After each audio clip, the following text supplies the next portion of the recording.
Okay, so let's start the first question, and also one of the most popular questions. はい、まずは1問目なんですけど、これ非常に、よく聞かれたことです。Oh, Q&A, this is going to be scary. Has the team explored localizing the game in Arabic?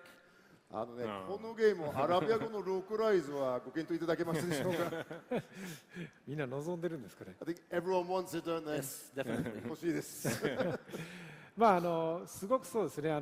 ビジネス的な面といろいろ開発的な事情の面を話してしまうと、私たちはなんだろう、いろんなエリアを広げるための市場性と、あとはその土地の言語に対して私たち開発自身がどのぐらい理解度があるのかという部分と、あとはそれを技術的にどうクリアするかという部分、いろんな問題があり、常にそれを検討しています。So in terms of localizing the game into different languages, obviously there's a number of things we have to think about for that as a business. So first of all, how much of a market would there be for people who speak that language? And on top of that, it's not just the number of fans, but also the technical requirements too. Different languages have different technical requirements for programming and localization. We really have to think whether our team has that experience and knowledge to be able to do it properly. 1997年のオリジナルのファイナルファンタジー7では5言語を対応してたんですけども、今作の FF7 リバースでは10言語以上の言語に対応して、その20年間以上でその言語数がどんどん増えていきました。But looking at the developments here, the original Final Fantasy VII was localized, I think, only into 5 different languages. And then after 20 years with the remake series, we've gone, I think we're over 10 languages now. So it is definitely increasing the number of languages that we do translate our games into. 我々もね、世界中にファンをどんどん拡散していきたいので、できる限りそういう言語数を増やすことによって市場をね拡大していきたいと思っています。And obviously we want to bring our games to more and more people around the world. So to do that, we have to keep looking into expanding into new languages. That's definitely for sure. アラビア語の対応に関してはね、今すぐ対応っていうのはちょっと正直難しいかもしれないですけども、私とね、浜口がこうやってサウジアラビアのイベントにこうやって初めて訪れたってことは、このサウジアラビアやもしくは中東の世界のね理解を開発者として非常に深めたいと思ってきたので、この今回のイベントをきっかけにね、未来においてそういうねいい展開になるようなスタートとしてね、この会が生かされればいいかなと思っています。So it may be difficult for us to immediately say yes, we're going to localize our games into Arabic straight away, but that's not the end of the story. This really is the first step. And the whole reason why we're here today in Riyadh and we've come to the Middle East is because we want to understand on the ground what the market is like, what the Arabic games fans want, and really deepen our knowledge. We didn't know these things before. So hopefully this is the start. And now we've seen what it is like here and what the fans are looking for. Hopefully we can start looking. Yeah, the audio got worse when they sat down, so it's very low. Maybe we'll be able to do that. I'd like to be able to do that myself. Thank you. Let's hope. ありがとうございます。Yeah, these questions are really good. いや、これ結構いい質問ですよ。So the second question is, given that new characters were added to Rebirth that were not in the original, how challenging was it to integrate them into a beloved storyline? そうですね、今回のファイナルファンタジー7リバースを作るにあたって、その原作になかった完全に新しいキャラが何人か登場するんじゃないですか。そういうあんなに古くからすごく愛されている物語の中にポンと新しい人を置くのが結構難易度高いと思うんですけれども、それをなんか違和感なく感じられるようにするのにはどのような工夫が必要だったでしょうか。なるほど。まず確かに非常に難易度は高いと自覚しています。So yeah, first of all, I do understand it is a difficult thing to do. That's not easy.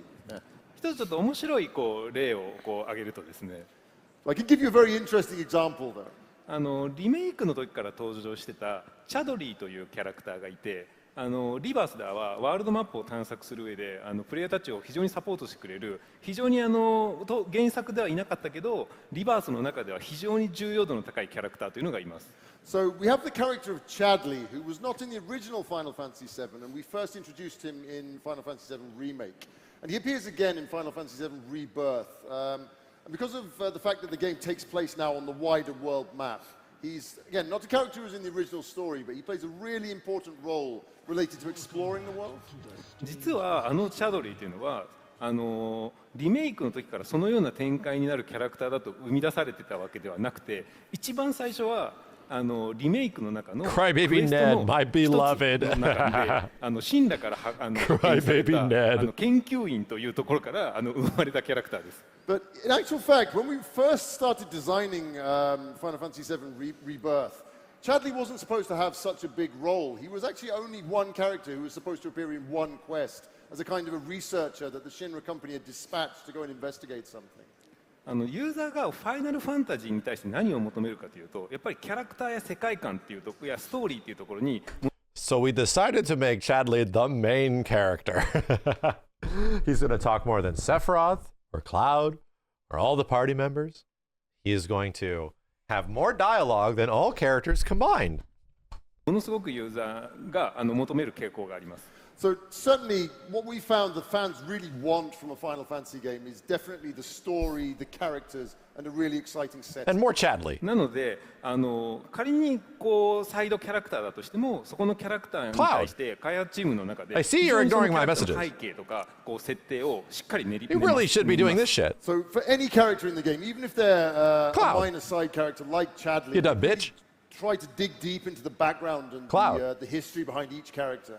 そうしたこと Why am I で muted? チャドリーというキャラクターがどんどん深まっていって、 Cloud. そんなこうただの一回登場する脇役キャラクターではなくて、リメイクの中でのこう通してクラウドたちをこうサポートするキャラクターから、さらにリバースではワールドマップを探索する上での非常に重要なキャラクターとしてこう成長できたというのは、やっぱりこう我々のチームファイナルファンタジーのブランドがキャラクターとか世界観を非常に重要にしながらこう開発をしているからっていうところとつながるのだと思っています。At least it is something interesting with the story. Doing the groundwork, working out who this character was, what his background should be, that's when he became a really interesting character, and we gave him a bigger role. Yeah, to be real, the Chadley definitely sits on your back a bit too much throughout the whole goddamn game. But what they ended up doing with him in the Gilgamesh quest when you finish it is actually really cool. And I was like, oh, no, I like this. Okay. Than we originally intended. Like I say, he started out, he was supposed to be a supporting character, a bit part, and only appear in one quest. But as we started digging into who he was, we felt he needed a bigger role. So he started out as quite a minor character who helped Cloud and his friends out in the original remake. But with Rebirth, as we were going and then fleshing out Chadley more, we thought, no, he really needs a bigger role, and that's why he became so important in terms of exploring the world map. I think this really does show the approach our teams take to character development and how we feel everything has to be fleshed out. You can make these great discoveries in the process of adding so much detail to the game.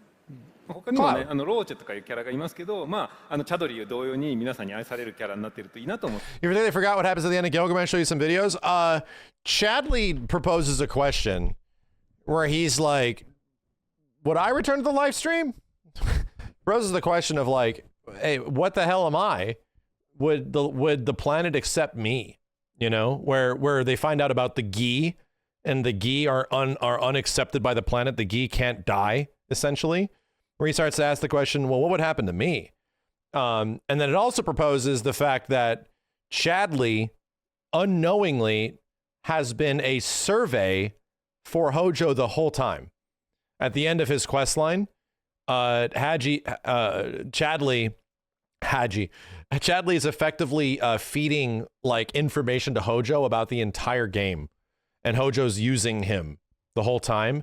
And there's like another Chadley or something like that. So yes, there's some crazy shit where clearly they're setting up Chadley to die. They're setting up Haji. They're setting up Chadley in a moment, possibly in the next game, where we're definitely going to lose him. I mean, there are other new characters too. Another one is Roche, and he's a character who we invented. And we thought, yeah, we really hope the fans like this guy in the same way that people like Chadley. He's awesome. Yeah, Roche かっこいいですよ。Thank you. Okay, thank you.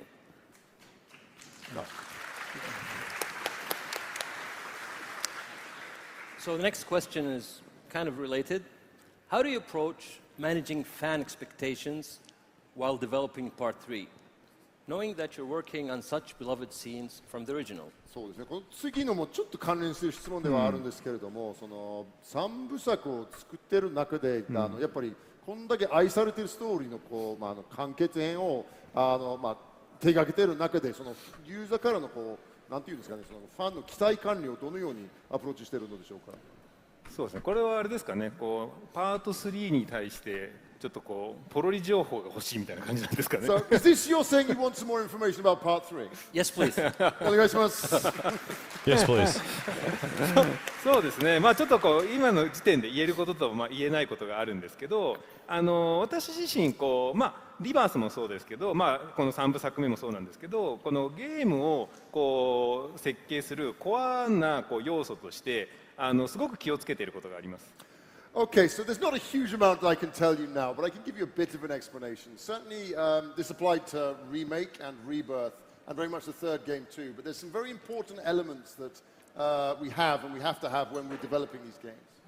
やっぱ「ファイナルファンタジー7」っていうのは非常に昔からこう多くのファンがこうあるタイトルなので、必ずその原作のこう誰もが思い浮かぶ要素というのをこうゲームの中の中核に添えるべきだというふうに考えています。So the way we look at Final Fantasy VII and the experience of people playing it is there are these core elements from the original game that if you've played the original game, you will definitely have in your mind and everyone will have visualized when they think about that part of the game. And those have to be at the core of the remake too. And they've stuck to that. Right, that was like a promise that you effectively are going to get all your beats from the original FF7. We're just going to add more, you know?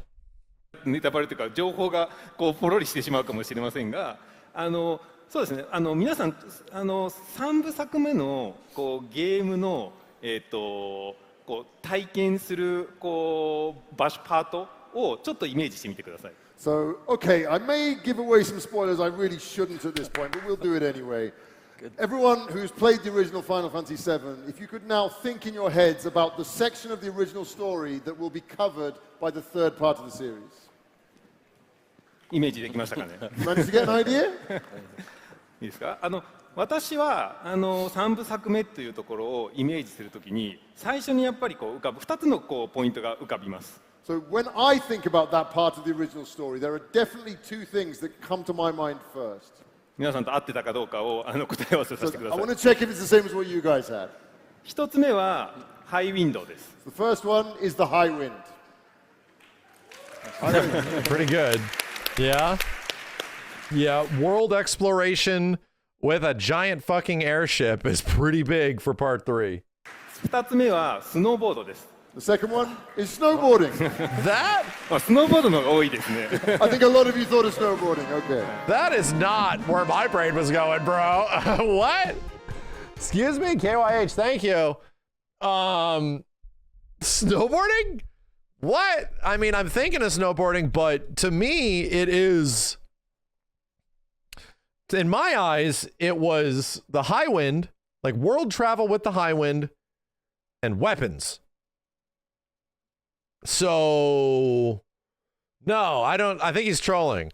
To me, it's like weapons and weapon fights, and obviously travel with the high wind, you know? 私はまあ、当然他にもいろんなポイントあるんですけど、今この挙げたポイントっていうのをゲームのユーザー体験の中のこう中核に置くようなこうゲームデザインにしていくというのをこう考えています。そのやり方というのはリバースの時も同様のことをやっていました。This is more like a confirmation.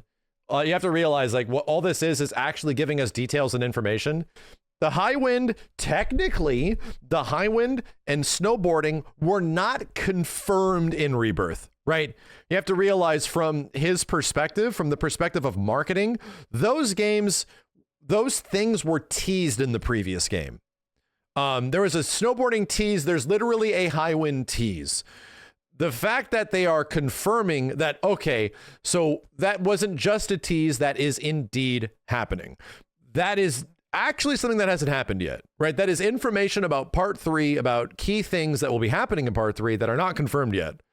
And all he's doing right now is just confirming, yes, that is news, right? It is news that, okay, part 3 is going to have snowboarding and a high wind. Okay, cool. That's cool. We all kind of got that idea, right?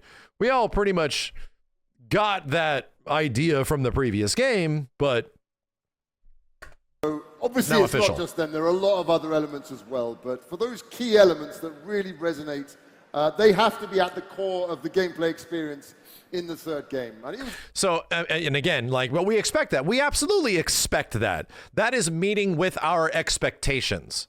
So what is the stuff that is meeting beyond our expectations? What is the stuff that is going like way beyond that? You know, what's going on? it's exactly the same for Rebirth and for Remake as well. やっぱそのようにするとやっぱ原作で FF7 をこうすごくリスペクトしてくれる人たちからするとそのさらにリスペクトしてたその要素が今のさらに新しいこうゲームとしてよりディテールを増して表現するっていうことはやっぱその人たちに非常に届きやすい。Oh, wow. That's a good point. Metatron says, I actually wonder if snowboarding will be utilized to explore the Great Glacier. Good fucking call. Holy crap. Instead of just being a sequence that gets you from point A to point B and then obviously an arcade game, what if it's utilized around the snow? What if like the snow sections have you snowboarding around and shit to get around? What if snowboarding is kind of used in the same way that the fucking the little like goofy carts that you run around Costa del Sol, the segways? What if it's sort of impacted by a segway where there's like large segments and you just snowboard down that shit? What if they're kind of like chocobos? They're alternative methods of travel for snow areas. Oh shit! Now that's some huge brain shit, dude. Good call. Good call. My head was definitely stuck in 1997, where it's just, yeah, we're just gonna go down the mountain really fast on our snowboard, do some flips and shit, and then crash, and then you're done. Instead of, what if this is actually how you explore this area? Good fucking call. That's the kind of expansion that would be cool. So I really think this is a good approach to take when you're remaking anything, but the fact that you have those core elements that the fans really think are what the game is about, and you have to show you the right respect to those and have them as they should be and as people remember them. And then by going back and adding in all the extra details and the new things and the things that people thought were there and wanted to see, and that really does convince the fans, and people say, yes, this is what it should be. Somebody says, but what's going to happen when they eventually don't do that? You're all going to be disappointed. To give the devs credit, there was nothing in between. I think the only thing that technically was missing between part 1 and part 2 that they did not meet or exceed expectations on, there's only one thing, bro. And it's fucking materia loadouts. It's legit. It's like one of the only things that is like, okay, so how do we really expand on the next game and stuff like that? It was materia loadouts. Where, bro, we needed it in part 1. We really needed it in part 2, and we still didn't have it. And they actually already confirmed it. No kidding. Like the co-director said, the next game will have materia loadouts. Don't worry. They said they wanted to put it in part 2. But they already confirmed it's going to be there in part 3. It's like, oh, thank fuck. Because part 3, goddamn, imagine how much materia is going to be in that shit. It's going to be so much more, dude. So, anyway, they're already doing that. Thank you. Arigatou. Well, the next question kind of confirms what you just said. The mini-games in Rebirth were a delightful surprise and added a classic touch to the series. Will the concluding installment also include a variety of mini-games? Including the continuation of fan favorite Queen's Blood? そうですね、まあ、これもさっきのThey already talked about 答え Queen's で Blood, だいぶカバーしてくださったと思うんですけれども、リバースにおいてのミニゲームのその多様性が非常にいい意味で、サプライズでして、そのまあ、次回作の3作目のまあ、おそらく同じようにミニゲームがたくさん登場するんではないかと思うんだけれども、それは本当にやっぱみんなが期待通りに。There was no shady Gil buyer at the Gold Saucer. Yeah, the drug dealer wasn't there. The GP drug dealer. That motherfucker is going to come back. I guarantee you. I almost guarantee part 3 is going to have the shady drug dealer. I almost guarantee it, bro. He'll be there in some way. Hey, kid. You know, he's definitely going to be there. 登場するのか、そして今回の大人気になってクイーンズブラッドの続編的なものも加えられるのでしょうか。そうですね。当然次回作のこうタイトルに関してもまあ、先ほど言ったスノーボードもそうですけど他にもさまざまなミニゲームというのを登場させることでユーザーの皆さんに喜んでもらおうというふうには考えています。Yes, we definitely want to add in new mini games. I mean, I mentioned snowboarding just now, but not just that. We want to add loads of other mini games. the fans are expecting. We really do want to make the mini games a great part of the experience too. あと、クイーンズブラッドですね、非常にこう各こう世界からですね、非常に They already confirmed Queen's よ Blood's く coming back. 聞かれます。And it's 非 gonna 常 get に愛され changed. ているミニゲームだと我々も実感しています。And yeah, Queen's Blood, you're absolutely right there. We get such a great reaction for that one from everywhere around the world. I think we really do understand a lot of people love that game. やっぱそれだけ愛されているこうミニゲームなので、3部作目にもやっぱぜひ取り入れたいとは思っていますが、同じシステムで同じようにこう遊ばせてもやっぱり新鮮味とかこう新しいこうワクワクっていうのはやっぱりこう薄れてしまうので、3部作目に向けた何かしらのちょっとアレンジを加えた上でのこうクイーンズブラッドっていうのが展開できればなというふうには考えています。But it's a great game and people really love it. But I think if we included it unchanged, exactly the same in the third game, it wouldn't feel new, it wouldn't feel special anymore. You have to change it it. might not be as enjoyable. There needs to be new as perhaps it mechanics. could be. So I definitely want to include it in some way. Yeah, it's like 4 lanes. You know, who fucking knows? They have to like change it. It needs to be in the same way that the combat from FF7 Remake Part 1 to the combat in Rebirth was similar, but obviously expanded. And now it feels like, oh my God, how the hell do I go back to the first game again? Queen's Blood's going to be the exact same shit. It's going to be like 2v2 Queen's Blood or some shit. They're just going to expand it in the same way, give you more things, more engagement, more interaction, because all they did was get confirmation that, oh, the stuff that they came up with was really engaging and probably one of the best in-game side game card games ever made in a game. So they're just going to use that and go nuts with it. Add more wild bullshit that you can do. Teams, who fucking knows, dude? But I think we might change it a little bit, have a bit of a tweak, evolve it in a certain direction to make it a new and fresh experience in its own right. And then it just means that you get to enjoy Queen's Blood all over again, you know? Get to enjoy it all over again. You just get to learn new things and get new cards and do all this shit all over again, you know? Yeah, just don't change the music because the music is awesome. 音楽だけは変えないでください。素晴らしいから。 It's one of my favorite. 変えるとしてもそのアレンジ曲にします。Okay, if I have to change the music, it'll be the same music but new arrangement. Arrange themes, yeah. だったら大丈夫です。They did a live performance of that theme at the Final Fantasy VII Rebirth concert I went to like last weekend. They did a live Queen's Blood theme. It was so cool. All the fucking horns and shit kicking in. I was like, God damn. So next question, how do you balance attracting newcomers while at the same time catering to long-time Final Fantasy fans, you know, Final Fantasy VII fans like myself? They should just say this is impossible. They should just say it's literally impossible to make everybody happy. It's literally impossible. Like that's a great question, and it's also fucking impossible. How do you balance these? そうですね。リメイクシリーズ全体においてやっぱりその新しいユーザーを取り入れるのと、僕みたいなこう Next question. 大ファンの人を満足さ Check, せるのを please. 天秤にかけてそのバランスを取らなきゃいけないと思うんですが、それを実現するためにはどのような工夫が必要なんでしょうか。僕でいいかな。そうですね。以前から言ってるんですけども、その。浜口が掲げるコンセプトの中に、懐かしさの中にもこう、新しさがあるっていう部分をコンセプトに抱えているので、原作を楽しんだ方がこう懐かしく思えるような要素と加えてそこに新しさも感じるっていう部分があれば原作ファンも、新しいファンの方もこう非常に期待に応えられる作品になるんではないかなと思っています。So this very much is in line with the philosophy that Mr. Hamaguchi just mentioned here, but we've kind of got a motto, a theme for the series, which is the idea of new experiences within nostalgia. So everything in the games is looked at in that way, and it has to be the same as it was and give you that feeling of, yes, I remember this, this is nostalgic, but it can't just be that.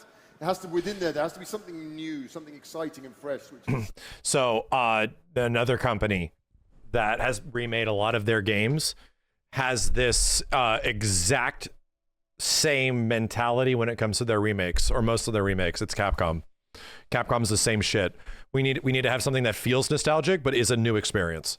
Resident Evil 4 Remake was exactly that. Leon can parry and do all this wild shit now. Resident Evil 2 Remake was the same thing. We want to give you the same sort of thing, but from a different camera angle, you know? That that mentality has gotten Capcom a fuckload of money and, you know, modernize the old experience, you know? Blue Point Games, I don't know if Blue Point lines up with that. I don't know if I agree with that. Those experiences are still very similar, dude. Blue Point wants to homage, like it's an homage to the original. It just is like, it'd be, Blue Point is effectively like you get an old painting, like a Mastercraft painting, but it's all fucked up and old looking. So they like, you have to clean it up and make it so that it looks beautiful. And it's obviously, you can be photographed and visualized. And now you can truly see how amazing this is. That's what Blue Point does. Capcom is willing to completely change the way the painting looks, where there's all the elements are still there, but it's now completely different. You know, it's not it is a completely different mentality. Blue Point has actually talked about that a few times, where their respect to the original work is always mega priority for the most part in terms of like gameplay and how you actually play the game, you know? A new experience for players. And because we look at... And even when they do that, they still piss a whole bunch of people off with Demon Souls and fucking Shadow of the Colossus. They still piss everybody off. But those games still very much play like the original games. Every aspect of the game and make them in that way. We think that means that they will automatically appeal to both the old fans who want to see that and the nostalgia, and also to complete newcomers as well. So that's how we approach that balance. Even when Blue Point does it the way they do, which is with like omega respect to the original, like so much, it'll still piss a whole bunch of people off. It'll still like miss the mark in several ways that do not have the original's like inflection. It doesn't have the original's like interpretation. You know, no matter what you do, like Demon Souls is going to be a lot different from Blue Point than it was from FromSoft. 例えばストーリーに関してはその原作の時点でも非常にしっかりとしたテーマを持ったストーリーであり、皆さんをその当時の皆さんを非常に、驚きと感動を与えたストーリーであるので、それの基本的な根本的な部分は変えずに、その今回のリメイクリバースにおいてもそのストーリーは変えずに。Yeah, I've watched the videos on Demon Souls because I thought those fans were kind of insufferable for a long time, and I was like, Demon Souls remake is amazing. It's fucking amazing. And then I watched a video on it, and I got it, where it's like, oh yeah, so a lot of the FromSoft story beats are completely missing from some elements of the game. It's not the whole game, mind you. This is like 5%. Let's just say like 5% of the game. Some spots do not have the FromSoft storytelling magic, where they just like chose to change it. And they just obviously went in that direction, but they did not consider the story implications if they changed it. And it's like, oh, okay, well, you know, it's not a massive deal. These aren't critical characters, but it does change the overall feel to some creatures and enemies, where it's like, oh, it's missing that FromSoft magic at that point. The Fat Bastard is pretty much the best example. Am I worried about them approaching Bloodborne the same way? Yeah, sure. But dude, here's the thing, even if some parts of Bloodborne were fucked up and some things went like more gross instead of elegant, sure, that would be some parts of the game. But that shit would just get fixed. You know, modders would fix it or some shit. Even if Blue Point did it. I would 100% take a game that is 95% way fucking better than a game that has 5% of it that isn't exactly lining up exactly the way, you know, if they were the ones doing a Bloodborne remaster.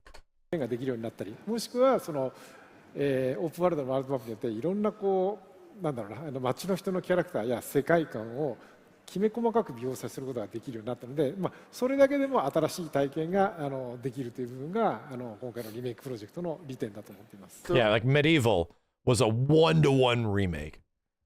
1-to-1 remake. And I forgot that game even fucking existed, dude. There was like no new crazy innovation or anything put into it. It was just a 1-to-1 remake. And it was like, oh, shit. That came out at some point, I guess. Going into a bit more detail about how we do that, obviously the story of Final Fantasy VII was such an amazing story. It was so surprising, and it really resonated with people who played the original game. So we don't want to change that. We feel the story overall should stay close as it can to the original game. But as we've shown in many examples throughout the presentation today, it's adding in that extra detail and trying to create those new elements and new experiences which fit into that and add to it. So, for example, when you're in towns and you're talking to various characters, they can say new things, introduce new details, which... So, on what he's saying, and what somebody else just said, somebody else also mentioned Link's Awakening. Why is Link's Awakening remake relevant? Well, because somebody I stream with by the name of Simmons, it's his favorite fucking game. He loves Link's Awakening. So guess what? It came out, and he didn't like it that much. He thought it was actually kind of boring. And the reason is that he would have preferred a FF7 remake style to that game instead of going super safe. Like, they just remade the exact same game. Link's Awakening remake. It was just like a straight up one-to-one game. He knew how to play it. He knew everything that was going to happen. He played it and he beat it, and he's like, he'll probably never play it again. So it's like, yeah, he staying one-to-one means you're effectively grabbing the old audience. And if that stuff hasn't like really resonated over time, over all the years to a certain degree and catched a billion audiences or a billion audience members, then playing it that safe does not mean you're really going to get that much of a new audience. It ends up being quite boring. It ends up not really being interesting, you know? Support the story. They're new, but they also fit in perfectly with it. So it's that additional levels of detail and showing extra elements and extra layers of things which people know and love. Yeah, you ate your food, but did you love it? You know, you're definitely satiated, but did you absolutely love it? This is the very interesting line that happens now in this industry with remakes, remasters, re-envisionings, all this kind of shit, you know? HD editions, like who knows? まあ例えば今回のリバースでも一番最後のラストのシーケンスで、まあファイナルファンタジー7の中では最もこう象徴的なエアリスの運命を表現するシーンがあるんですけども、今回に関してはそれが非常に細かい演出となっていて、受け取る側にとってはいろんな解釈ができるような非常にこう奥深いシーンとなっております。So probably the big scene, the climax of Final Fantasy VII Rebirth is that scene where you find out what finally happens, Aerith's fate. And the way we built that scene and added so many extra layers of detail and different extra things to it, it's changed into a scene that really can make you look at it in so many different ways. People come away with different interpretations and different, they learn different things from it. So we feel that is a really great example of how these scenes can be enhanced. まあ皆さんもエンディングを見ていろんな解釈をされたし、世界中の皆さんもいろんなこう受け取り方をしたと思うんですけども、まあ実際シーンがどうだったかっていう正解を皆さん知りたいですかね。So obviously, loads of you have played the game. Everyone's got their own take on it, their idea how this is probably what happens. I think this might have happened. Do you want to know what actually happened? Yes. 知りたいです。それは3作目待ってください。You have to play the third game then.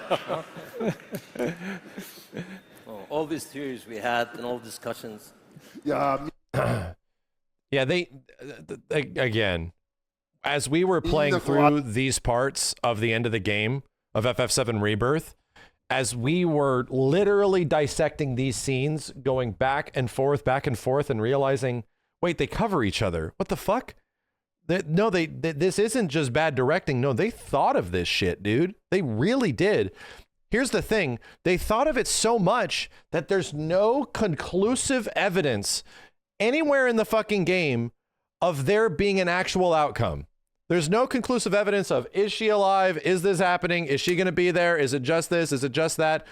It isn't. The crazy part is that a lot of the fucking shit is covered, you know? So, it's fucking crazy to me. So the next question, I actually like this question. It says, considering Tifa's dynamic fighting style and impressive combat moves in Rebirth, can we expect her to suplex enemies in Part 3? このすごく好きですよ、個人的に。ティファがかなりダイナミックにこう動いたり戦ったりするキャラなんだけれども。Tifa's not a wrestler. You know, suplex a dude? Does she have a suplex in the original game? Does she have a suplex on one of her supers? No, she does. She picks up that bitch and goes, you're right. That's right. She picks up she can pick up the fucking weapons. She grabs a weapon by the shoulders and goes, and then falls back. Holy shit. Yeah, Meteor Drive. Oh, fuck. I forgot she did literally this like a German suplex to a giant monster. 作目では敵にスープレックスをかける姿が見られる。 Ah, like watching her grab the leg of some creature. Ah, she fucking lifts the whole thing up. ますでしょうか。そうですね。サウジに来てこうティファ人気を非常に感じる。 Tifa suplex a Since you've been kaiju. here, Saudi people love Tifa. Yes, 大好きです。Well, Tifa suplex a kaiju. but Aerith too. いや、エールスも好きですよ。そうですね、まあ、当然、また新しいこれまでの1作2作目とは違った新しい強いティバっていうのはやっぱ見せていきたいなと思うのでスープレックスをかけるかどうかというのはちょっと今後検討はありますけどまた違った魅力を伝えられるのではないかなというふうには思います。Yeah, I mean, we really do want to show more of Tifa in the third game and her the different aspects of her as a strong and powerful character. I can't guarantee we're definitely going to make her suplex someone, but we'll definitely look into it. No, thank you. まあ、あとはまあ、多分皆さん分かってると思いますけどやっぱ3部作目ではさらにシデア・ヴィンセントというキャラクターたちが、まあ、当然まあ、そうですよね当然こう皆さんが触れるようにこうなるわけですからまた彼らとティファとの連携またさらにもしかするとその3部作目の新たなこう加えられたゲームシステムによってさらなる何かこう新しい体験っていうのがティファを通して待ってるかもしれないのでそれも含めて楽しみに待っていただきたいです。 But you really can look forward to seeing more of Tifa because, as you may have predicted, you're definitely going to be able to control Vincent. You're definitely able to control Sid in the third game. So. Yeah, we Definitely know. look forward to seeing what synergy attacks Tifa will be able to do with those two really characterful guys. You may also be able to see a completely new game system, something else on top of that, and how she interacts with that too. So there's a Wow.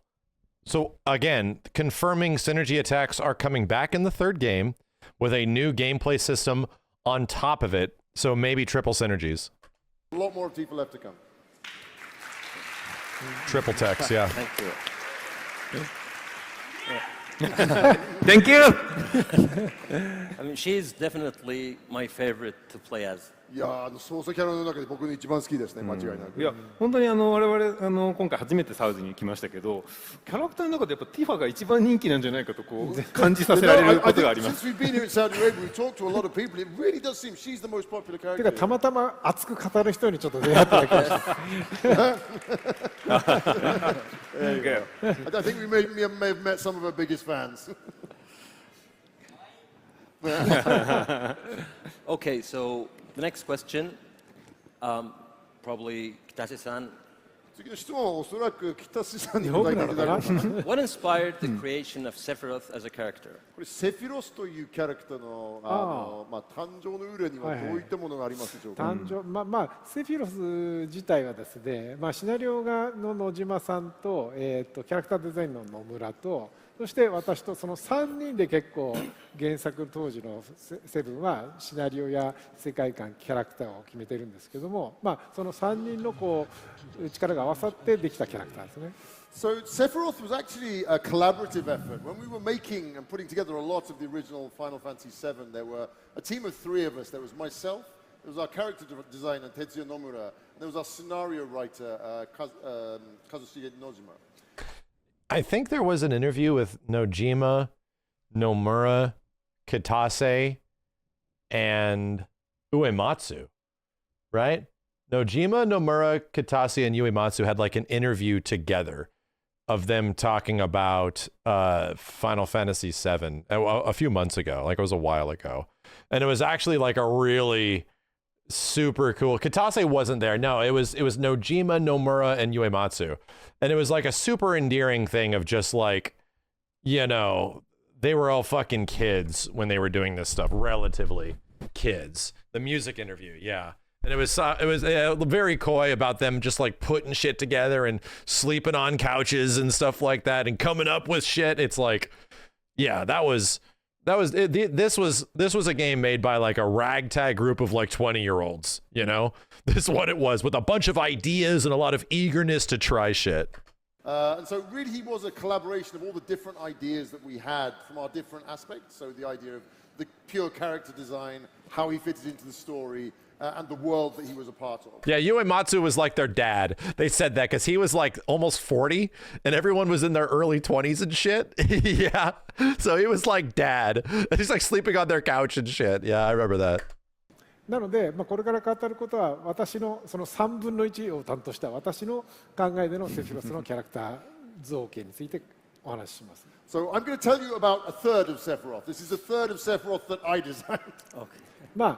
悪役ヴィランっていうのは、例えば有名なところではこうダース・ベイダーやそのアベンジャーのアベンジャーの中でのそのサノスのようないわゆるこう絶対悪のような形で描かれることが多いんですけども、私が当時セフィロスをデザインしたのはそういう形の悪ではなくて主人公と同列に Somebody said, is it even possible for a group of 20-year-olds to come up with a game these days? Dude, it's called Among Us. It's called Lethal Company. Yeah. Yeah. It's definitely possible. To make it a big AAA game? Maybe not. But it's called Fall Guys, you know? Yeah. Oh, yeah. And for it to be huge? ヒーローとしてまずデザインしたんですね。So obviously, back at the time I was designing Sephiroth, I was looking at the kind of villains that were out there, and you had these absolute evil characters like Darth Vader, for example, or if you look at Marvel's Avengers, guys like Thanos, and they're just absolute evil powers. They're overwhelming. And I was kind of looking to create a villain, an evil character who was of a slightly different kind of character, someone who was kind of alongside the main character himself, or actually a hero who the main character would look up to as a hero, but they were actually evil. なのでクラウドの主人公よりもソルジャーとしての能力も優れてますし、またソルジャーとしての実績もあるし、またそのセブンの世界の中ではこうヒーローだったりもしくはアイドルとして非常に崇められているような、形のキャラクターではあるので、もちろんねルックスも非常にハンサムであるという部分ではいわゆる悪というよりはヒーロー要素を非常に最大限詰め込んだキャラクターである、それが結局ストーリー上、ある事情によって悪にこう転じてしまうことで他のいわゆる完全懲悪の悪よりも違う魅力を出しているのではないかなと。What I was really looking for in Sephiroth was a different kind of appeal as a character to these just pure evil, absolute evil characters. The idea that he was actually a hero who turned bad. So you look at Sephiroth in terms of he was a soldier operative, just like Cloud was, but he was much more experienced. He had a lot more missions that he completed. His combat abilities were so much higher than what Cloud had. That's why Cloud looked up to him, and everyone in the world saw Sephiroth originally not as this evil. They saw him as a hero. He was kind of an idol to the people.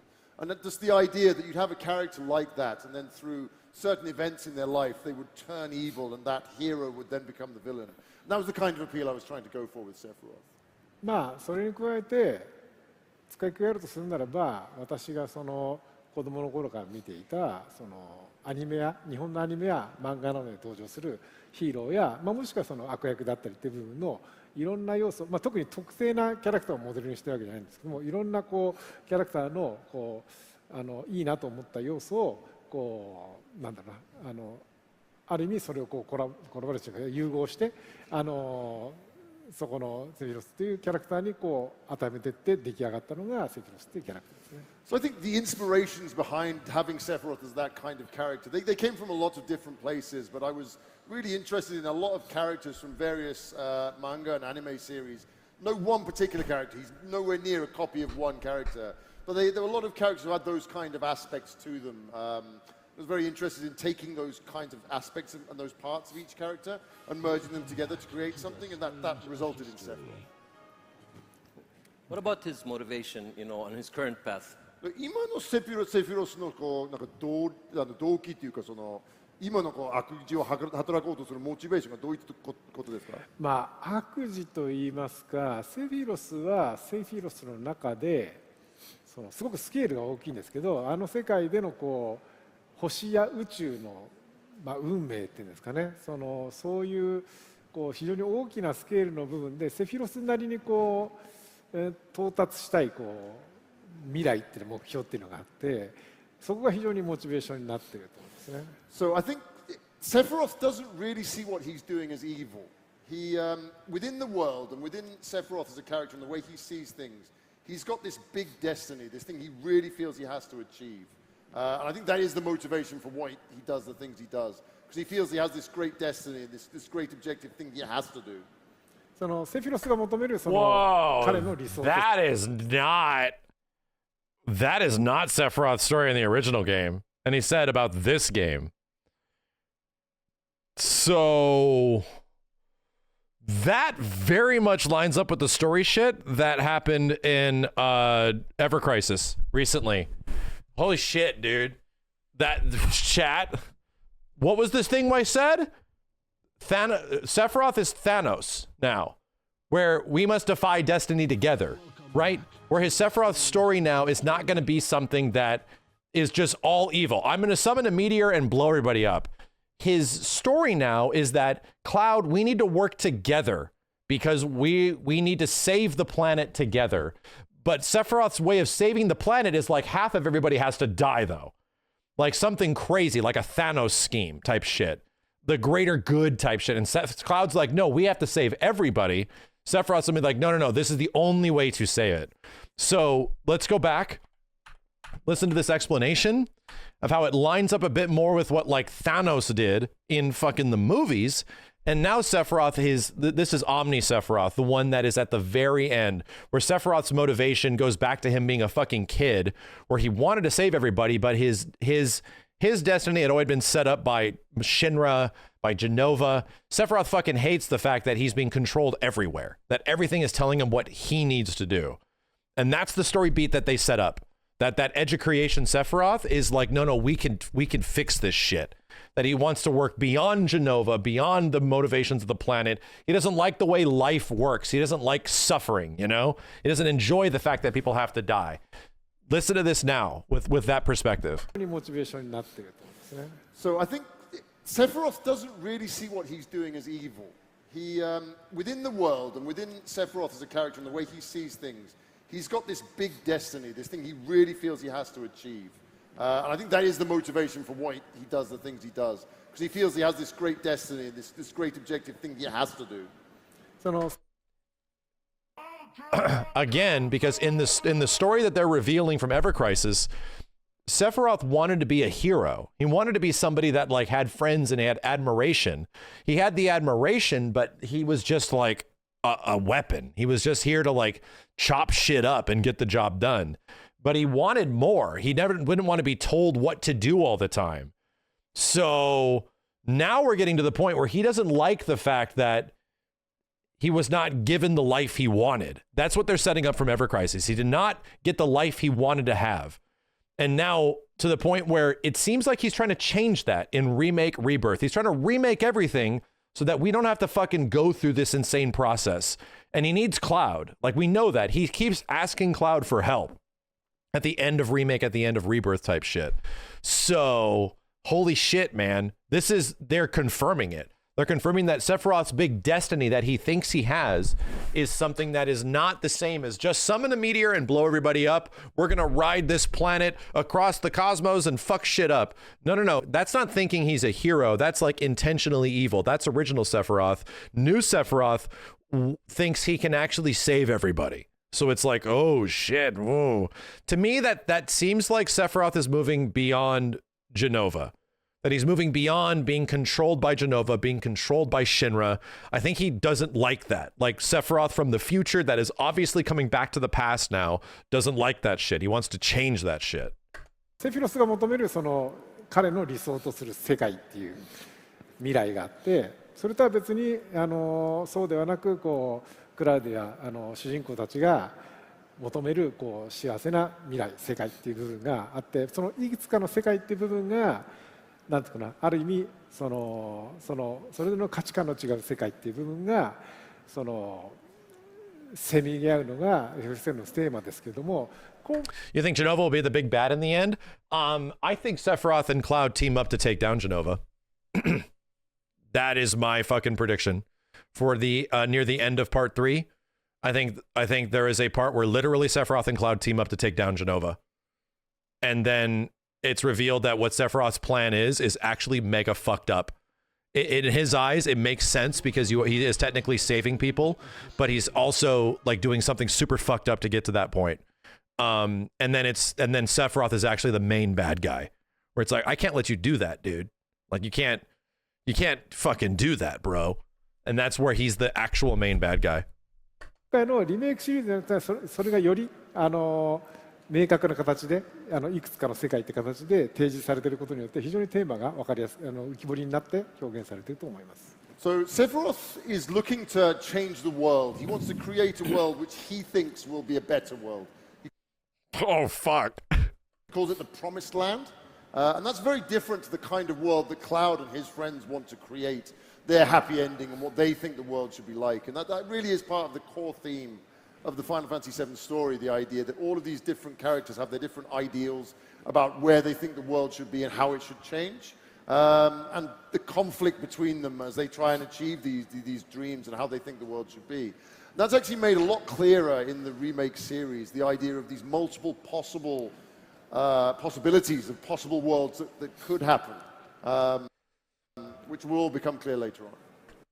Which will become clear later on, because guess what? They have not revealed Sephiroth's actual intention yet. They're still teasing it, and they're teasing it in Ever Crisis right now. As the story stuff is being released, they're still teasing it. And we didn't even figure it out at the end of Rebirth. We don't even know what the hell his actual intention is. But again, our party is about Aerith. The party is about life, right? It's about the structure of life. The life stream, you die, you return to the planet. It gives bounty to new life type shit, right? Like typical real world bullshit, right? But Sephiroth is like from the future. He's literally surfed the life stream throughout time, somehow found a way to go back through time to rewrite things, to try to do things differently. And he has learned shit about the way the planet works, and he doesn't like it. He doesn't like the fact that we are effectively confined to this destiny that the planet has for us with its fucking life stream and its like flow of life and time and all this shit. He doesn't like it. So he has a better idea of what should be good for life, what his version of life is outside of, I think he wants to create a world where people like don't die. I think he wants to create a world where like fucking you don't have to experience the pain and sadness of loss, right? And oh shit, man, which is where like the Gi come in, which is where the Gi are there, where it's like, oh, the Gi don't die, you know, they don't actually return to the planet. Why the fuck are we doing this shit? What if we just live and exist? You know, he wants to break the cycle of the planet. And that's where, oh, Jesus Christ, bro. That's where the themes of Final Fantasy VII are more important than ever. Because the only way you appreciate life is because of death, you know, which is literally the point of Final Fantasy VII. The whole point of the OG game is the fact that like life is important because it's finite, you know? Oh, shit, dude. Oh, shit. I think we figured it out. That the only way we can appreciate the things around us is that we will experience loss. Oh, shit, dude. And that's the difference between Cloud and why Aerith dying is so important. That's the whole reason why it's so important to Cloud, is that like we remember her, you know? Oh, fuck. That's the way you end this fucking story. Oh, shit. That'll be so good. That'll be so fucking good by the end, where his whole point is to defy destiny, is to defy the fact that everyone has to die and shit. Oh, man. Okay. That sounds like a really cool fucking ending. Thank you. We also have conflicting theories about like his end goal and how he, you know, hopes to achieve it. まあそうですね。やっぱりファンの中ではそのセフィロスの最終目標は何なのか、それを Yeah, our party is fighting to keep life, so just like real life, yes. The whole point of Final Fantasy VII is that our party is literally fighting to keep life the way it is. It's being destroyed by corporations and greed and aliens and fucking mad scientists and a dude with a 12-foot fucking sword that wants to rewrite the way life is. But the whole point between our party is that they want to keep the cycle and the flow of existence. and that it's nice the way it is. This is nice. We can find harmony with it. And everyone else wants to interrupt that. Everyone else wants to like find their own way of fucking it up or sucking it out or some weird shit, you know? どうやって実現しようとしているとかのいろんな議論が発生してますよやっぱり。Okay, so the next question, the Highwind, it was an important aspect of the original game. Will it provide the same amount of freedom in the next installment? はい、セブンオリジナルの中ではハイウィンドっていう。 Jeez, so many questions about part 3. These poor devs sitting here like, I literally see beads of sweat going down Katase's head. They're just like, it's freaking, Jesus Christ. We have to go. We have a flight. We gotta get, this next game ain't coming out for years, dude. We gotta go. 非常に自由に動けた魅力的なものだったんですけれども、次回作ではやっぱ同じように自由に動き回るものという位置づけになるのでしょうか。まあ、なんかさっきのこうちょっと質問とかぶっているところがありますが、やはりこう今作今質問であるようにやっぱ今作のこう主要な要素っていうところに対してハイウィンドウっていうものはやっぱり多くの人が求めていて、そこは欠かすことができないだろうなというふうにまず考えています。So I think I spoke about it a little bit in the first answer here, that I definitely see the high wind as an absolutely essential element for that part of the story. I like hearing how he has to answer without answering. You know, this is always very interesting from a developer's perspective, from my perspective as somebody that understands that you can't answer that. So how do you answer that question without answering it? For the third game. So it's definitely going to be there in some way and play a major part.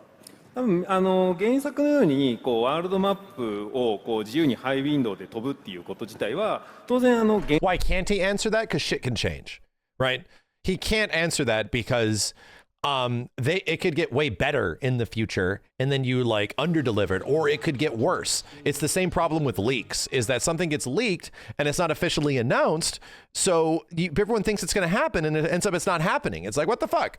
So the game is not done. It's like your project is not finished, so it's a little difficult to talk about. We have the idea the high wind's obviously going to be a big part of the game, but to what degree will you be able to use the high wind? It's like, well, we're still fucking figuring that shit out right now. 原作の時に実現されているものなので、それを今作で実現しないっていう選択肢は私はないと考えています。 So the way I look at it is, in the original Final Fantasy VII, the high wind was this essential part of the game. It was this way you travel. Yes, and this is how you answer it. We want to preserve the all the stuff that was in the original Final Fantasy VII, right? So high wind exploration is going to be a big part of it. That's how you have to answer that question. Freely around the whole world, and that was such a core part of the game. I don't think we really have the option of not letting it do that in the final game of the trilogy. 我々はさらに原作であったものを今の時代にさらにどういうふうにこう新しいゲーム体験にするかというところが重要だと考えています。So the real feature here, what we think is important, is not whether it's included or not, because it has to be. It's how we take that original element and enhance it, make a new and exciting approach to it, and how we can incorporate that in the game and make it something fun to do in the game. Like you're going to be fucking sky pirating and shit. There's going to be Shinra airships that come after you. Like you can't just be the same thing. You can't just take the high wind and fly around and fuck. You can't just do that. Fly around and fuck. You can't just do that. There needs to be some sort of engagement. You can't just like go from point A to point B in an airship. No. That's what you did in the original. That's the same thing. This needs to be enhanced. This needs to be turned into like actual gameplay features and mechanics. There needs to be like sky surfing and searching and loot or something. There needs to be engagement and combat. There has to be stuff that you have to do. Like it's been obviously shown that Shinra has a whole bunch of air travel. They're going to be coming after you every once in a while. So I wouldn't be surprised if there's going to be engagement in the sky. ここからちょっとあまり語れないんですけど、実はもう開発の施策は進んでいて、ハイウィンドウをワールドマップで飛びながらこうさらに新しいゲーム体験ができるものが施策としてできているんです。So I really can't reveal any details of it, but I can tell you that the prototyping, the experimenting on developing the high wind has reached quite a level now. And as well as traveling around the world in the high wind, you absolutely will be able to do that. So they've came up with something super fucking cool. That's it. They've pretty much hit a milestone with the high wind, and it looks cool and it plays cool and it's concepted to a part where it's like, oh, it's functional, it's great, this is what we're going with. The only reason they're able to talk about that right now is because they have committed to it and it's already happening. Is it done? No. It's not done, but they have committed to like the Highwind and what you will do with the Highwind and some super sick gameplay shit that's going to happen with it, for sure. There's another aspect of the gameplay you'll be able to access from the Highwind and do something new and special while you're Fucking told you. riding around on it. Damn, I'm shocked they would talk about it, but I fucking told you. 本当はね、Thank you. Thank you. 本当はね、今ここでも言いたくてうずうずしてるんですけど、今はまだちょっと言えないので、もうしばらく皆さんお待ちください。Yeah, I really want to tell you guys what it is. I'm sat here, I'm frustrated. I want to tell these. I really can't tell you now. But please wait, and in all good time, we will reveal exactly what we've got in store for the Highwind. Bro. まあ先ほど Bro, they're really going to make a crazier game than Rebirth. They're really going to do it, right? Like, when I got to the Tiny Bronco and I realized what the Tiny Bronco was in FF7 Rebirth, it blew my fucking mind, dude. I crossed the whole ocean and went to the other continent and started traveling and shit. I was like, what the fuck? What in the fuck? And then the game clearly stopped me where it's like, no, this is safe for next game. And I was like, oh, okay. But what the fuck, dude? Are you kidding me? What am I doing here? The part when chapter 12 opened up, that was like almost on the same level as leaving Midgar the first time, where it's like, you're letting me travel the whole fucking... No, they're not. They are? What the fuck? And there's shit out here? What is going on, dude? I couldn't believe it. I couldn't fucking believe it. 私のプレゼンの中でもそのリバースにおいてワールドマップがこう復活した時に私が期待するものよりも以上なものが実装されて開発チームのその実力に驚いたって話はしたと思うんですけども、ハイウィンドに関してもおそらく皆さんが想像しているハイウィンドを必ず Yeah, imagine Highwind level 1, Highwind level 2. Dude, Highwind level 2 happens when everyone's like, let's go whoop that final boss's ass. Like type of shit. That's when Highwind level 2 happens, when it gets the jets. Jesus, dude. Just fucking imagine when you eventually get Cloud back and it's the Mosey line and the Highwind kicks in. Like, holy crap, there's so many moments there that are just insane. The fucking Let's Mosey line. God damn, dude. The 30-year cook. So, as I mentioned in our presentation just now, I was really excited to see what Mr. Hamaguchi came up with for the world map and how that would be done, and how the world map he created really exceeded my expectations of what it could be. And I think I can tell you now, what he's got in store for the Highwind will blow you away. It will beat any expectation you have in your head right now. It's going to be even better than that. Dude, they must be so confident. So here's the thing. Here's why I don't think they're bullshitting us. The only reason why I also love this shit, but here's why I don't think they're bullshitting us. And it's because part 2, they over-delivered, right? They were saying a lot of this hype and shit. They were definitely super confident months before this game came out. They were talking about it at Tokyo Game Show like 5 months before the game was out. And they were talking their good shit. We were like, damn, they talking real good shit about this. They're like, nah, yeah, we're definitely thinking this is going to be a game. This is going to be a real ass game. And it was like, no, it's not going to be that big. No. 100-hour game, bro. Come on. 100 hours? Seriously? They're just giving us numbers and shit. My fucking playthrough was like 135 hours and I still didn't do everything. What the fuck, dude? So they were talking good shit, and guess what? They over-delivered. They super over-delivered on that shit. So it's like, whoa. Wow. Wow. That's a lot. So I kind of believe them. They're confident. Okay, you got us really intrigued. いや、すごく興味深いですね、今の話。 Can't wait. 待ちきれないです。So next question is probably geared towards... There's more questions? Jesus, bro. There's more questions after that? Let these guys go. You're burning the oil here, man. Like, let them go. They've given us so much information. Like, this is crazy. So Hamaguchi. 次の質問はどっちかというと、浜口さん当てかな。What was the most challenging aspect of developing Final Fantasy VII Rebirth for you? Oh, thank God, it's a question about Rebirth. I almost feel bad for these guys. Like, they really want to talk about it. They can't. They're doing their best to give us as much information as possible, but it's like, dude, they're gonna be in trouble. 自分にとってファイナルファンタジー7リバースを開発する上で一番 The third game doesn't even have a name yet. リバースの中で最も大きなチャレンジです The ね。 biggest challenge when I was developing Final Fantasy VII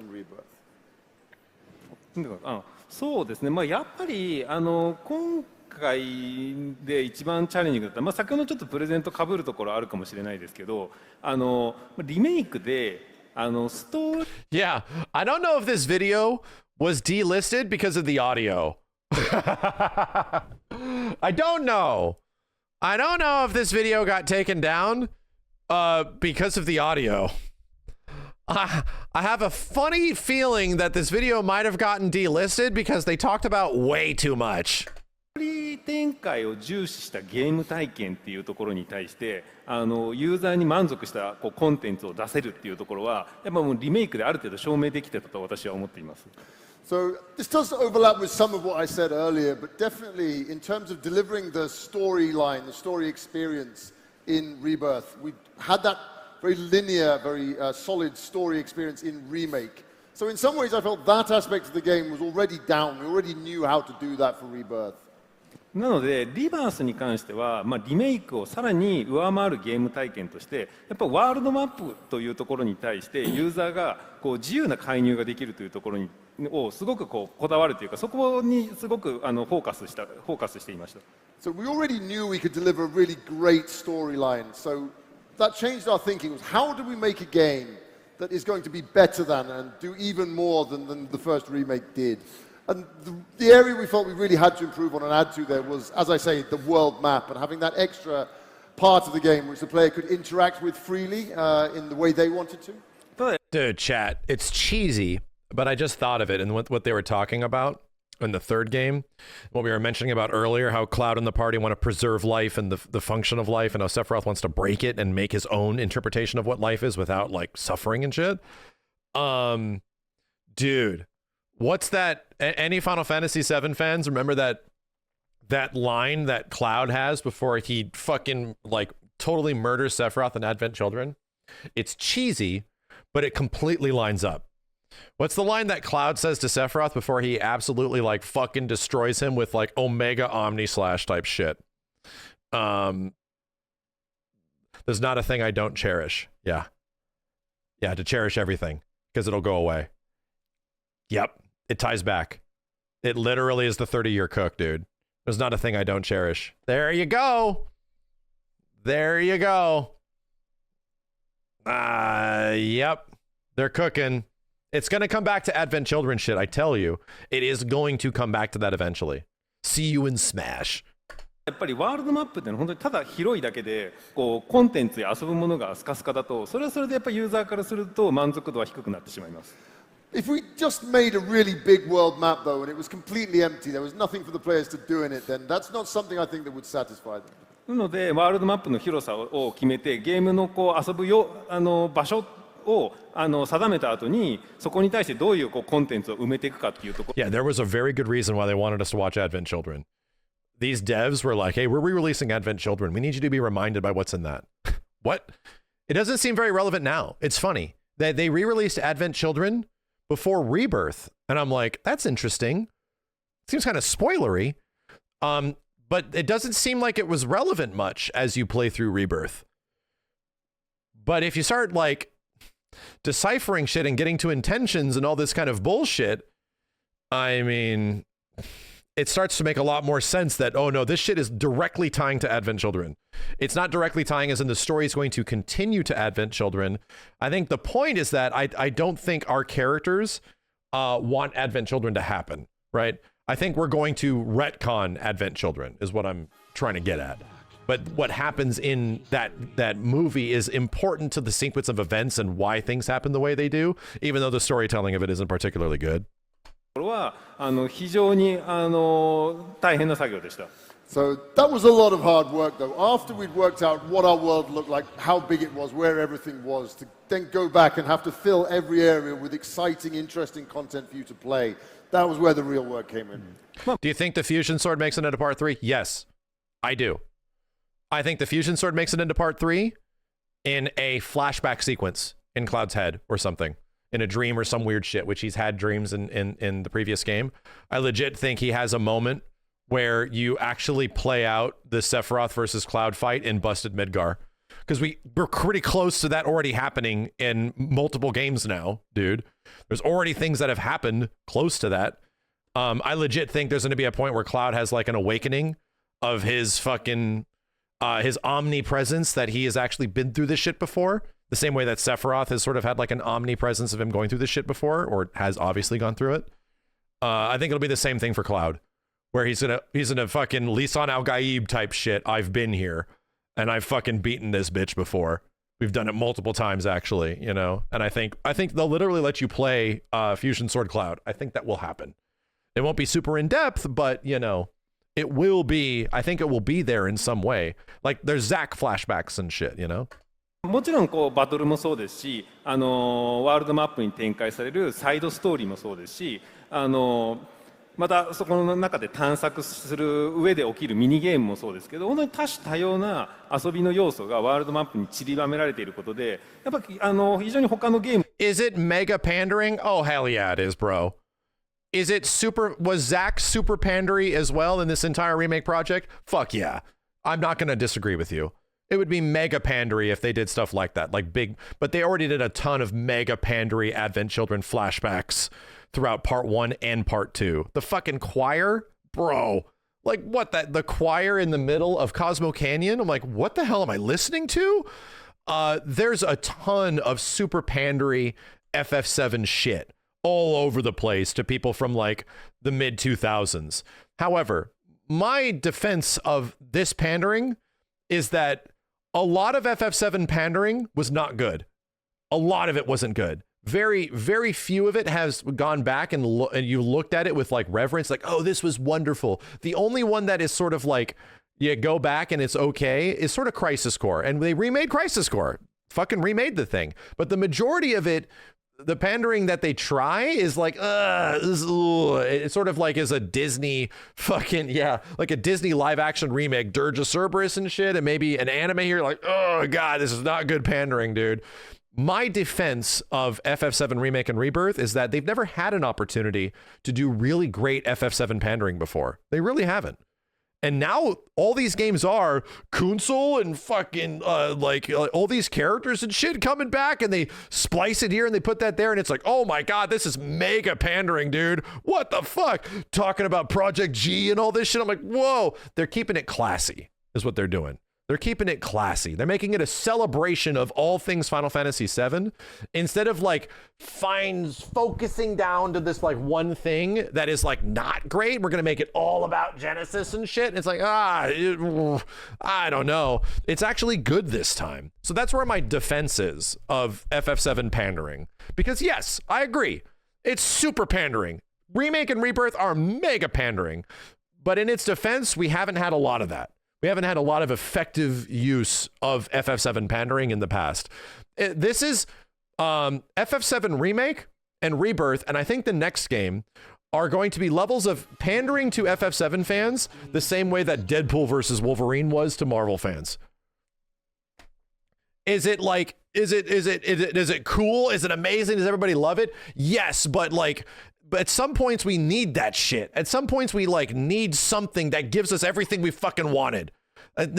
Something, it needs to be like that. I think part 3 kind of needs to be, oh, this movie just gives me everything we fucking wanted. It just surprises you and does all this shit and just gives you exactly what you've been looking for a hell of a long time. And I kind of getting the feeling that's where they're going with part 3. とは違った魅力を放ったこうゲームになったんではないかなというふうに思っています。I think it worked out really well in the end, and the fact we've got so many different things on the world map. You've got battles to fight, you've got lots of side stories and side quests for you to enjoy, and also the mini games which are scattered around the different areas of the world. So I think in the end, it was a lot of hard work, but we managed to get a really varied and really nice gaming experience across the whole of the world. まあ、やっぱそういった挑戦がまあ、世界中のファンもそうですし世界中のメディアからも非常に高い評価を受けたというのはやっぱクリエイターとして非常に自信にもつながりましたしチームに対しても非常にこうプライドになったと思っています。Yeah, this whole interview is pandering. That's true. This entire interview is just like a massive love letter to FF7 and how amazing the old game was and how amazing the new games are. You know, yeah. I mean, yeah. So I think the fact that we took on that challenge to do that and that we succeeded in doing that was something that was recognized by not only the fans around the world, but we get told this by gaming media as well. So I'm really happy with the result there, and I think it really has brought me a lot of confidence as a game creator, and it really was a motivation to the team. I'm so satisfied that we managed to achieve what we wanted there. One of the best reviewed first-party Square Enix games in 20 years. So, shit. Fuck. They have reason to pop off, dude. Thanks. I mean, Rebirth is better in every aspect, and it has Zack. リバースはですね、リメイクと比べてほとんどどの側面を見ても優れてると思うんですよ。しかもその上にザックスが登場するじゃないですか。I think it's winning game of the year. I do. I mean, we'll see what happens, but I'm pretty fucking confident. Like, here's the thing.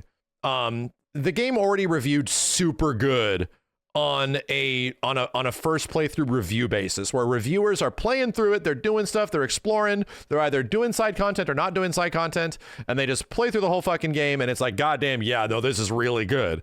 I think upon like, okay, so let's compare all the other games of the year to this and really think about like the memorable, impactful experiences, gameplay, music, like all that shit, what really knocks it out of the fucking park. And it's like, damn, thinking about Rebirth in your head is like, fuck, dude, that was a fucking game, man. Holy shit, dude. That was the only other thing that holds up is the Elden Ring DLC. And the Elden Ring DLC, at least right now, in terms of like, you know, overall perception, Elden Ring DLC is incredible, but it's also not a new game, you know? So that's not going to take game of the year, you know? It does. Can't ask for more. でもまさにこう一作目からこう正当進化ってよくまあこうエンターテインメントの作品であります。Yeah, the only argument is that it's like a bit of a bloated game, and there's almost too much stuff to do.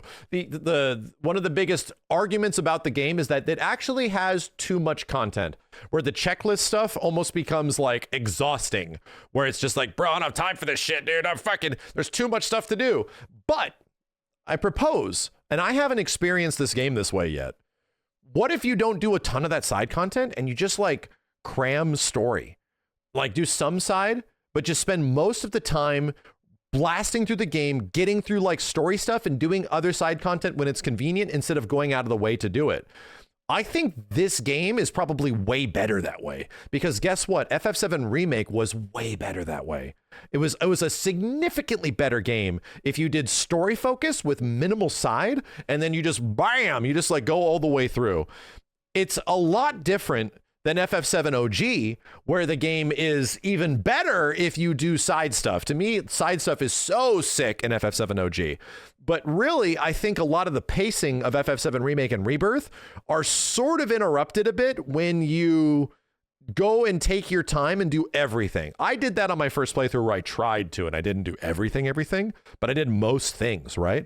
And I felt like, yeah, I've been doing this for kind of a while, and I kind of missing the story, dude. So I went and did the story. Imagine if you didn't do that, and it was just like story beat after story beat after story beat after story beat after story beat, new place. It was like, fuck, dude. That game seems kind of crazy if you play it that way. ますけど、正当に進化してしまうだけだと、もう3作目の着地位置っていうのがどうしてもユーザーに読まれてしまうので、2作目というのは Your completionist attitude made the pacing a lot slower and spread out with side content. Exactly. At some points, I just felt like, man, I just want to see what the hell happens next.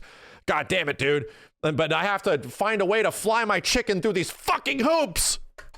やっぱ1作目に対してすごく振り切った進化をさせないとやっぱ3作目の期待感がどうしても薄れてしまうっていうのがあったので正直その2作目をこう始める瞬間は3部作目のこう心配よりもとにかく2作目はしっかりやりきることを全力でやろうっていうふうにこう思っていましたしそれをチームにやっぱりこうメッセージとして伝えていたのでI went through every part of that goddamn hoop mini game where it's like, oh man, this is hard.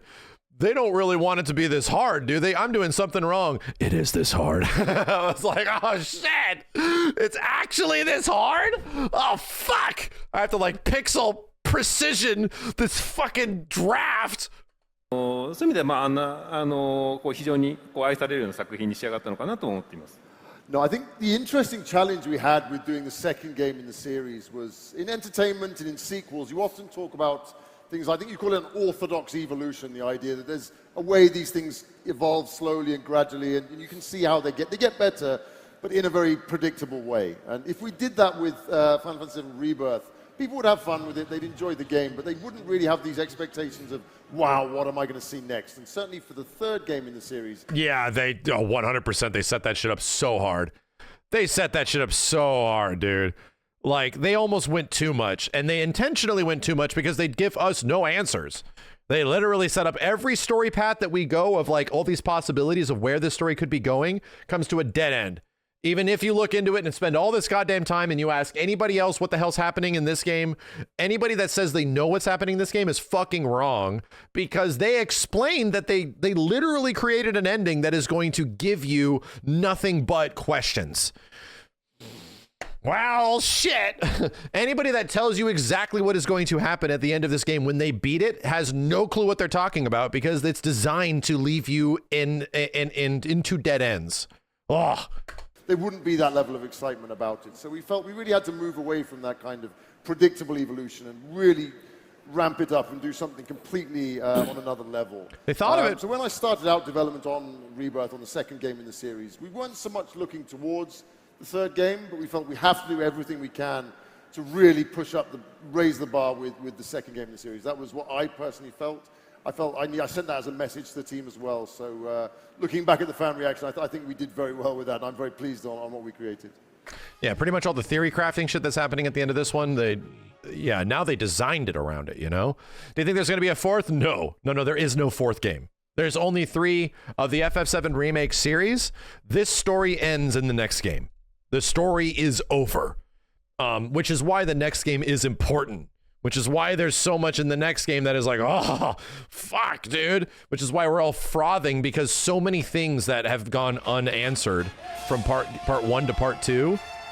The next act is nothing but catharsis. It's going to be a cathartic as fuck game of just like answers and crazy gameplay shit. Definitely. Thank you. So we have time for one last question. And actually, this question is from me, as I'm also a fan. あとは1問しか時間が残ってないところですが、 Rich, thanks for the 最後はですね、実は大ファンである僕から個人的な質問になります。はい。Okay? So, any final message you want to give to all your fans, Final Fantasy fans in Saudi Arabia, here at home? この会場に来てる人もそうですし、お家からご覧になっている皆さんもそうですけれども、ここのサウジアラビアにいる多くのファイナルファンタジーファンに何か一言メッセージをお願いできますでしょうか。じゃあ、北さんお願いします。僕からそうですね、正直このサウジアラビアに来る前は果たしてこう我々のゲームっていうのがどうなんだろうな受け止められているかとか、そもそもこのステージ自体が人が入るのかどうかって非常に不安でした。So, to be completely honest, before I came here to Riyadh, to Saudi Arabia today, I knew I was coming here. I thought, well, how will the people in Saudi Arabia, how will fans there react to our games? And when we do this stage show today, will anybody actually come and see it? しかしね、こんなたくさんの方にね来ていただいて、非常に我々に対してのゲームに対してもそうですし、いわゆるゲームというものに対して、ゲームという文化というかな、コンテンツに対しても非常にこう I feel assaulted by your questions and I need to leave. いただけるということで、非常に安心したと同時に、何人かのね、サウジアラビアのスタッフの方とも話している中で、非常にこうティファというキャラクターに熱心に語る人がいて、やっぱねそれを聞いてると。どの You 国も guys やっ have ぱり so much money, 共 like 通 a の楽しみ lot of 方を money. っていう部分を感じることができたんで、非常にそ It の does make sense that they're here and they have this big warm reception here, and you know they give us a bunch of info because you guys got a lot of money. We really appreciate it. I really appreciate it. You know, whoa. ゲームっていうのはね、全世界共通で皆さんに楽しんでもらえてるなと思いました。 So yeah, like I said, I was worried. I didn't know how it would all go down. But coming here, it reassured me completely. Talking to all of the fans, the people who love our games here. Everyone was so passionate, so happy about our game. So it really got rid of my worries straight away. And it really brought it home to me how, again, talking to some of our staff last night over dinner, there's a massive Tifa fan. She's here today. I'm sure she's watching. Just how people here, not only Final Fantasy, but people here just love games and gaming culture. And I think that really did remind me how games are something that's so common and shared by people all around the world. Everyone enjoys these same things in the same way. So I'm just absolutely delighted and happy to see that happening everywhere. I see several people in the chat saying that they were actually at this event. So yeah, good on you. Was it actually busy there? We can't see beyond the camera, you know? I was at that fucking FF7 Rebirth concert and it was fucking crazy, dude. There was so many people. Like this was the place where they used to hold the Oscars, you know, which was at the oh god damn it. Where the fuck was that concert at? The Citadel? No, what the hell was it called? The Shrine. It was at the Shrine Auditorium, right? And it was fucking packed, dude. It was insane. So to hear that, like, even this event that was close was just as wild and busy is very cool. You know, people really give a shit まあ around the world. まあ今回のねこの訪問でサウジアラビアの国であったりもしくはそのファンの方々に対して非常にこう親近感というかね身近なものと感じることができたので、まあ、今回はですねキディアさんとのコラボレーションでこのようなステージを、まあ設けてもらったんですけどもサウジアラビア自体が今後もこの Did I see cosplayers at the event? I was very busy at that event. Yes, there was cosplayers. I took pictures with approximately 300 people, chat. I tried to get from point A to point B, and there would be a line of people, like, and all of a sudden I would try to move to a spot and I literally was like surrounded like an injured lion around like a whole bunch of hyenas that want pictures and want my signature. There's literally a circle of people going far back. And I was like, holy shit. And I was having just pick people out, picture here, picture there, going in a circle, picture here, picture there. It was fucking crazy. I was there for so long. And then Jessica was like, all right, make a fucking line. She was like, make a line. And she started grabbing the things to make it faster. So I had to like get through the line because if people saw me there, the line got bigger and bigger and bigger and bigger and bigger. So it's like, we're going to be here all night. I'm literally going to be here for hours. So eventually we moved the line so much and I ran out of there. I ran home. ゲームコンテンツへのこう発展に対して非常に力を入れてくれると聞いていますので、まあ、これをきっかけとして今後 JJ couldn't even use the bathroom. Well, she did, but then she also got stopped. She got stopped by a bunch of people. Are you Maximilian's wife? And she's like, yes. Like, and then when JJ went to the bathroom during intermission, there was a bunch of people coming up to me and where I was sitting, and then all of a sudden, the line of the Shrine Auditorium, the fucking hallway, like the path to walk down, had a line going up the whole goddamn thing. So I'm trying to get through this line of people from my chair while intermission is going. During the whole intermission, I'm just doing my best, and my wife is gone. My wife comes back and she's like, sorry, there's a bunch of people before I got here. And then I got through like half of the line. It was still going out the door. It was crazy, dude. It was fucking crazy. It was crazy. I appreciate everything, right? I appreciate absolutely everybody. But it was fucking crazy, dude. And I'm so tall that people are like, what is all those people doing over there? Oh, it's Max. And they get out of their chair and they go. And it's like, oh, Jesus, fuck, dude. Oh my God, the line's getting longer and longer and longer. Oh my God. I'm gonna have to wear like, I'm gonna have to look like the fucking Unabomber next time. ね、何かしらの形でね、サウジアラビアのゲームシーンに関わっていきたいなっていう思いを持ちました。So yeah, it's seeing again. Thanks to the people at Kidia for helping us to do this show today, and being able to see what gaming, how people in Saudi Arabia relate to gaming, and I really have heard that the country itself is putting so much effort into making gaming a bigger thing here. I see so much potential here. I really want to see it succeed in the future, and hopefully through initiatives like this, I want to be able to, in the future, have further opportunities. This is the first time, but further opportunities in the future to come back and be a part of the gaming scene in Saudi Arabia as well. So hopefully we can do more in the future. This is great. I think that's it, right? I'm pretty sure. Is there any more critical information? Any more critical information? Are we good? So before we conclude our presentation, we want to take a moment to express our gratitude to both Kitase-san and Hamaguchi-san and Gavin for delivering this presentation today. Shout out to fucking Gavin. Holy crap. That guy went like a long goddamn time fully translating and projecting that whole time. That dude is exhausted right now. Holy crap, dude. Yeah, I appreciate Hamaguchi and, you know, Kitase for making some of my favorite shit ever, but I think the MVP here is actually Gavin. Thank you. Shukran. Afwan.